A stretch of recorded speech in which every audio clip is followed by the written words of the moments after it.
Pode vir pra cá, Tariana!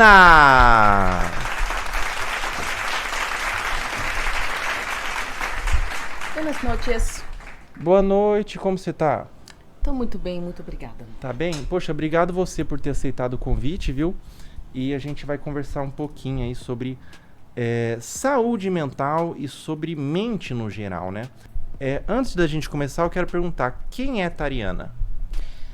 Tariana Rocha é uma terapeuta, treinadora, mentora de terapeutas que trabalham no nicho da relação tóxica, ajudando pessoas que se envolvem, estão querendo se libertar de relacionamentos tóxicos, sejam eles familiares, sejam eles com... Ah, tá. Sejam eles familiares, sejam eles relacionamentos amorosos, com amizade. E também temos uma lista de terapeutas que estão abertos a tratarem as pessoas com as ditas personalidades antagonistas. Então, sim, tratamos narcisistas, tratamos pessoas muito sintomáticas borderlines, pessoas inclusive no espectro antissocial, histriônicos, bem como codependentes, neurodivergentes. Eu vim de um histórico pessoal onde eu cortei contato com a minha mãe, que é narcisista. Narcisista. Sim. E eu vi na época que não tinha informação sobre esse assunto e eu via que os profissionais se sentiam muito desconfortáveis ao falar sobre mãe e pai. E aí eu queria repassar para as pessoas informações que salvaram a minha vida.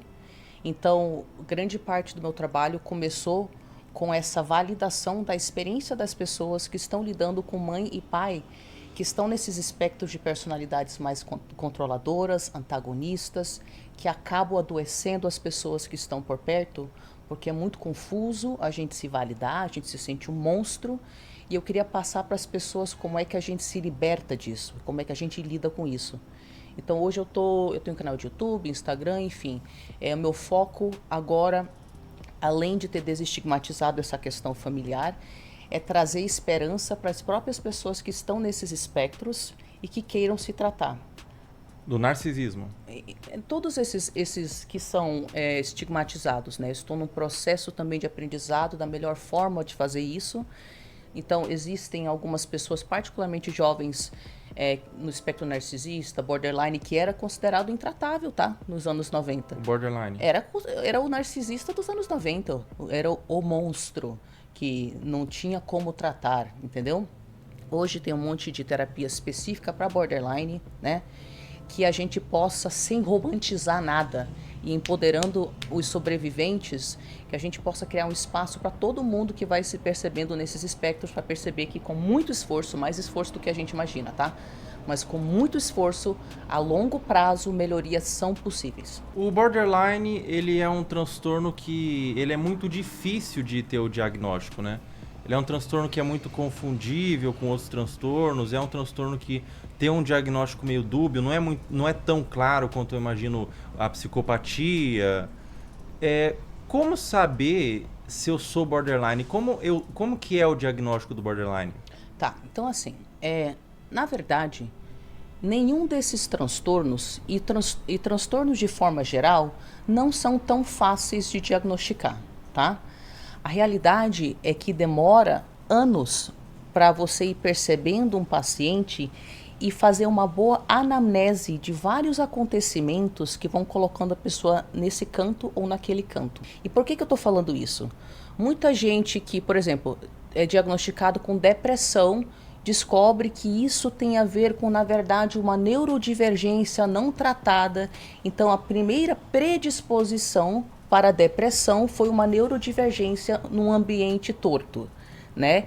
Então, borderline tem características específicas que eu vou mencionar daqui a pouco, mas é muito importante entender que a gente está se movendo distante dessa ideia de que essa categoria de transtorno não conversa com aquela categoria que não conversa com aquela categoria.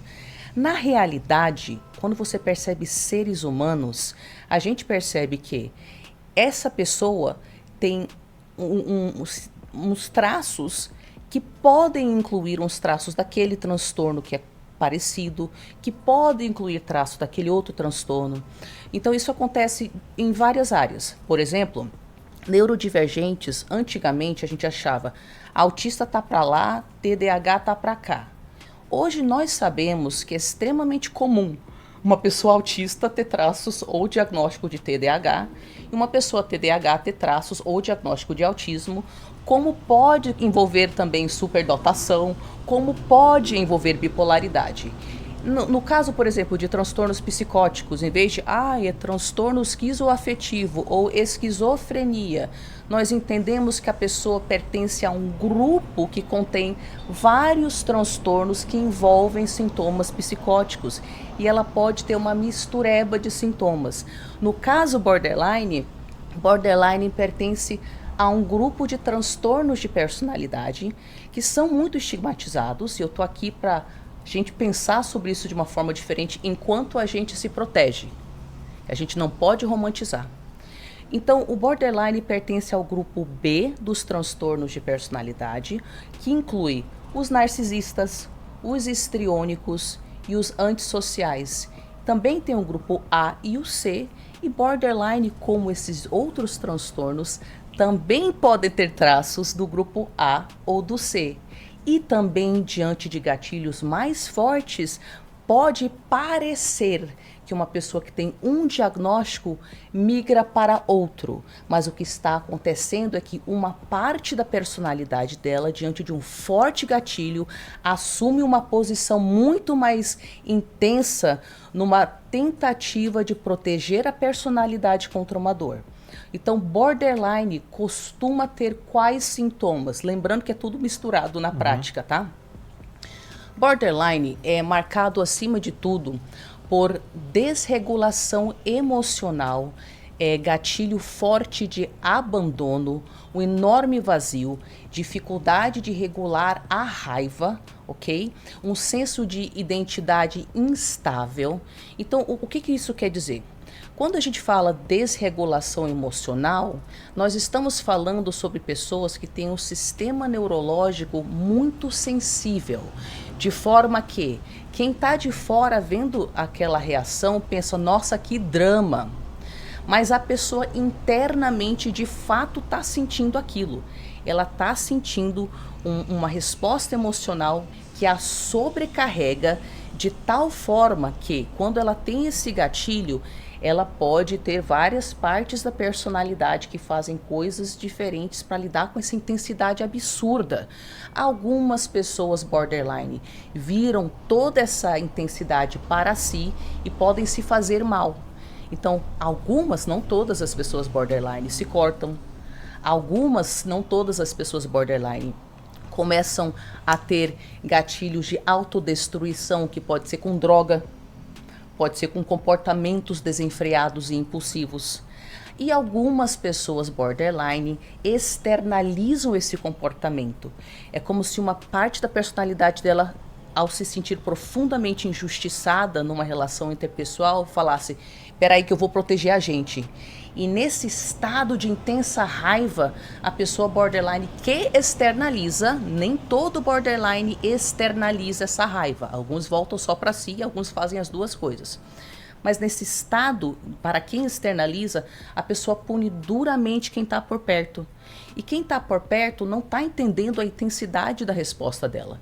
Então, quem está por perto, da mesma forma que a pessoa borderline se sente injustiçada, pois ela sente tão intensamente o gatilho, a pessoa que está por perto também se sente injustiçada, porque eu não estou entendendo por que você está reagindo dessa forma tão intensa. Ela demora mais para se regular.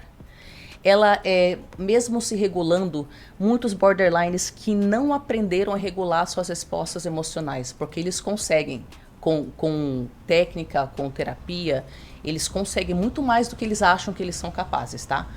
Com muito esforço, borderline vira toda essa intensidade para sua transformação e é capaz do nível de cura e recuperação que nem eles acreditam que eles são capazes de ter. É mesmo? Sim. É possível curar o borderline, Não, então? não é. Quando eu digo cura, eu usei a palavra cura, mas eu digo cura como um processo eterno.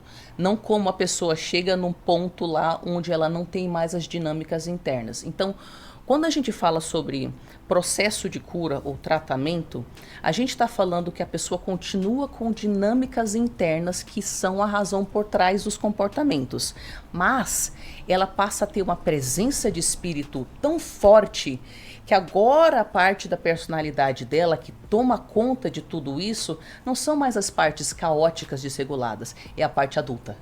Então, ela tem a intensidade interna, ela tem o gatilho de abandono, ela tem a instabilidade na autoimagem, que vai mudando com o tempo, mas agora ela tem uma parte adulta que fala, não, peraí, eu aprendi a pausar antes de falar com minha irmã, com minha mãe, com meu filho, com meu namorado, com minha namorada. Então, ela aprende nessa pausa a criar um espaço entre a reatividade, que acaba destruindo a ela, que pode ser homem, tá? Pode ser qualquer gênero aqui, e também a resposta que ela costuma ter, que acaba, criando ciclos de autossabotagem, porque o que borderline quer é um acolhimento, é uma compaixão, é que o outro entenda o seu mundo interno. E os comportamentos da pessoa border, quando ela está muito ativada, acabam afastando exatamente essas coisas que ela quer, né? Então, assim, é isso que eu queria falar para as pessoas. Eu queria que as pessoas separassem o conteúdo interno que todos nós temos, que ninguém pediu para ter. Ninguém pediu para ser borderline ou autista. Ninguém pediu para ter depressão. Ninguém pediu para ter as coisas internas que fazem a gente externalizar comportamentos que nos sabotam ou sabotam os outros. Mas eu quero que as pessoas entendam que aquilo que a vida nos deu, a gente não tem escolha. Mas a gente tem escolha com treino 1% ao dia, perdoando-se pelo resto. A gente tem a escolha de aprender a lidar com isso. Então, para pessoas que têm pensamentos destrutivos, até ideação homicida, pessoas que têm muita escuridão, muita dor dentro de si. Isso não é uma falha pessoal, não é um fracasso, entendeu? A gente pode aprender a lidar. Então é isso que eu quero que as pessoas entendam. Você não é culpado pela sua depressão, você não é culpado pelo seu transtorno de personalidade. Mas você vai ter que fazer um esforço, filha da puta, para você aprender a lidar com isso. E a gente pode passar muito tempo falando, mas a vida é injusta, mas meus pais foram injustos. E é válido isso, sabe? Existe uma dor legítima aí. Quanto mais tempo a gente passa nisso, em vez de aceitar a realidade tal qual ela é, menos tempo a gente passa em adquirir as habilidades onde a gente vai transformar a nossa vida e conseguir resultados que, com a nossa mente pequena, depressiva, doída, a gente não consegue nem imaginar. Então é isso. Povo, se vocês se identificam com qualquer coisa que a gente vai falar aqui, isso não é um fracasso pessoal. Tem um lugar na sua personalidade, que é a sua parte adulta, a sua parte sábia, que com muito treino, quanto mais você se conecta com ela, mais ela se torna a parte dominante da sua personalidade. E ela quer dar para você muito mais do que a sua mentezinha doída, traumatizada consegue imaginar. Quanto mais você entrega para essa versão futura sua, transformada, que existe dentro de você, a administração das suas questões internas, mais ela te dá, só que vai doer. Vai doer, vai ser mais esforço do que você imagina, mas você também vai ter muito mais ganho do que você imagina, então... É muito difícil, mas vale a pena, né? Porque as pessoas que têm o transtorno de borderline, você faz o outro sofrer, né? Só que a pessoa sofre muito também, né? Não é como o narcisista, que eu imagino que ele tem uma falsa resolução consigo próprio, porque ele não assume muita culpa, ele vive mais tranquilo. O borderline não, o borderline se culpa muito do que ele faz, né? Quando sai do impulso, né? Quando sai da impulsividade, ele desce e fala, caramba, cara, olha o que eu fiz. Às vezes tive uma crise aqui, destruí a casa e tudo mais, né? Quando a pessoa é só borderline, e aqui eu vou colocar um parêntese, muitos borderlines podem ter traços narcisistas e tem, particularmente um perfil de narcisismo chamado narcisismo vulnerável, tá? Mas não é todo borderline. Quando ela é só borderline, ela é absolutamente destruída pela culpa. Por isso que muitos borders viram a raiva contra si, sabe? Como forma de punição. No entanto, é por isso que eu falo, vamos desestigmatizar senão a gente chega a conclusões falsas e artificiais que não ajudam as pessoas que estão buscando ajuda, que têm condições estigmatizadas. Então, por exemplo, tem-se uma falácia no Brasil de que borderline não pode ser narcisista. Isso não existe. Existem vários perfis, e não te falei que a pessoa pode ter traço disso, daquilo outro, ou até comorbidade, o duplo diagnóstico. Mas isso não é a mesma coisa que falar que border é narcisista. São condições diferentes. Você vai encontrar border que não é narcisista, tá? Mas quando o borderline tem traço narcisista, costuma ter um traço específico, que chama-se narcisismo vulnerável. Narcisismo vulnerável está associado a uma paralisia diante da vida, onde a pessoa se sente tão incapaz de encarar os desafios da vida, que em vez de assumir que ela está deixando de agir, ela entra num mundo de fantasia, onde ela fala, mas é culpa do mundo, mas é culpa do outro, mas é porque a vida é injusta, é porque eu tenho a genética errada. Então é tão doloroso a pessoa perceber que ela está causando aquelas situações repetitivas da vida dela, que ela tem muito essa distorção cognitiva da vitimização. E quando o borderline tem narcisismo, muitas vezes tem outros traços narcisistas que pode ter também. É esse lugar de, caramba, mas tu sabe a vida que eu tive, cara? Pelo amor de Deus, olha ao meu lado. E para deixar muito claro, a dor da pessoa é válida. O que não é válido é o comportamento que ela externaliza. Você entendeu? Entendi. Como a gente pode separar essas coisas? O tratamento é muito voltado aos comportamentos danosos do que a parar de sentir, a parar de ser como é. É, porque tipo assim, como eu falei, as respostas emocionais que a gente tem, elas estão fora do nosso controle. O que a gente faz é reagir a essas respostas emocionais. Com o tempo, quanto mais a gente aprende técnica de regulação emocional, mais a gente consegue fortalecer aquela parte do cérebro que consegue se distanciar daquela dor, barrar atitudes autodestrutivas e impulsivas e assim conseguir resultados melhores. Mas tipo assim, cara, é válido que a pessoa tenha um sistema neurológico hipersensível, não pediu para ter isso. É válido que a maioria das pessoas borderline tem trauma na infância, cara. Uns traumas às vezes horripilantes, difíceis de até ouvir, sabe? Isso não é culpa dela, ela tem razão. Mas assim, a realidade é o que ela é, não o que a gente gostaria que ela fosse. E dói muito chegar nesse lugar de raiva contra a vida, para quem é religioso, raiva contra Deus, e raiva contra si, contra a família. Tipo, caraca, que injusto, cara. Porque logo eu. Só que quanto mais cedo a gente chega nesse fundo de poço, de preferência com assistência terapêutica especializada, tá? Em muitos casos com tratamento aí psiquiátrico junto, ok? Quanto mais a gente entende que esse fundo de poço é um lugar a partir do qual a gente pode entender. Tem o depois do fundo do poço, que é quando a gente fala assim, tá bom, agora eu aceitei. E eu vou trabalhar com o que eu tenho, onde eu tô, agora. Porque é a única coisa que eu posso fazer. E se você faz seu 1% ao dia perdoando-se pelo resto, isso tem um efeito cumulativo inacreditável a longo prazo, tá? Então, assim, eu tenho pacientes borderline, eu tenho amigos borderline que tinham data marcada para se auto-aniquilar. Porque a pessoa não aguentava mais estar no planeta Terra, você entendeu? E a pessoa não tem mais isso. Não estou falando que em nenhum momento não vem aquela depresinha, mas a pessoa não chega naqueles gatilhos emocionais que chegavam a fazer com que ela rompesse com a realidade. Às vezes, algumas pessoas border têm um gatilho emocional tão forte que ela entra numa ideação persecutória onde ela está na psicose já.